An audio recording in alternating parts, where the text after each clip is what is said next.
அன்பிற்குரியோர்களே, வாழ்க்கை நோக்கத்தை தேடி என்ற தியானத்தின் 10வது சிந்தனையாக நம்முடைய வாழ்க்கையை சில தவறான காரணிகள் உந்தி தள்ளி கொண்டிருக்கலாம்.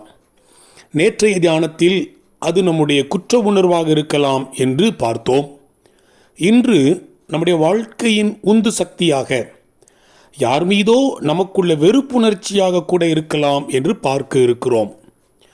வெறுப்புணர்ச்சியோடு வாழ்பவர்கள் யாரிடமும் இயல்பாக பேச மாட்டார்கள். அதில் கொஞ்சம் செயற்கைத்தனம் ஒட்டியிருக்கும். கோபமும் வெறுப்பும் அவர்கள் நடைமுறை வாழ்க்கையில் சர்வசாதாரணமாக காணப்படும். விளைவு நோயும் தனிமையும் அவர்கள் பங்காகிவிடும்.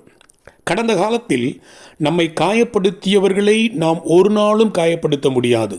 பல சமயங்களில் நம்மை காயப்படுத்தியவர்கள் நம்மை முற்றிலும் மறந்துவிட்டு அவர்கள் வாழ்க்கையில் மிகவும் மகிழ்ச்சியாக இருப்பார்கள்.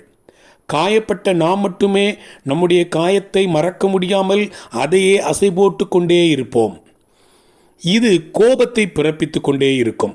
யோபு 5ஆம் அதிகாரம் 2ஆம் வசனம் சொல்கிறது, கோபம் நிர்மூடனை கொல்லும், பொறாமை புத்தி இல்லாதவனை அதம் பண்ணும் என்பதாக. வாழ்த்துக்களுடன் ஜார்ஜ்.